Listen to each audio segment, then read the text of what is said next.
જય શ્રી કૃષ્ણ મિત્રો, આજે આપણે બનાવશું રાજગરાની ઢેફલી। તો ચાલો બનાવીએ। એક ચમચી મેં રાજગરો લીધો છે ને ગરમ થવા દેશું। હવે કોટનનું કપડું લઈને આપણે માથે આવી રીતે ફેરવતા જાવું અને ધાણી એકદમ સરસ ફૂટતી જાહે। આપણે સરસ ધાણી ફૂટીને તૈયાર થઈ ગઈ છે। હવે એક ડીશમાં કાઢી લેશું આપણે। એવી જ રીતે આપણે બધી ધાણી ફોડી લેશું। આવી રીતે સરસ બધી ફૂટી જાહે।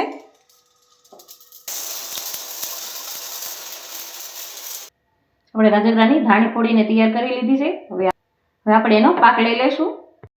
આપણે રાજગરાની ઢેફલી તેલમાં કરશું। મેં એક ચમચો ગોળ લીધો છે, ખમણીને તૈયાર કરી લીધો છે, એ નાખી દઈશું અને પાક લેશું આપણે એનો। આપણે અડધી ચમચી ઘી પણ નાખશું। એકદમ સરસ ઉપર ફીણ આવી ગયા છે, એવી રીતે આપણે પાક લેશું। આપણો પાક આવી ગયો છે। હવે આપણે રાજગરાની ધાણી ફળીથી નાખી દઈશું અને સરસ રીતે મિક્સ કરી લેશું। લગાવીને તૈયાર કરી લીધું। હવે આપણે ડીશમાં નાખીને ઢેફલી પાડી લેશું એની। આપણી રાજગરાની ઢેફલી બનીને તૈયાર થઈ ગઈ છે મિત્રો। જોઈ શકો છો મિત્રો, એકદમ પોચી બનીને તૈયાર થઈ ગઈ છે।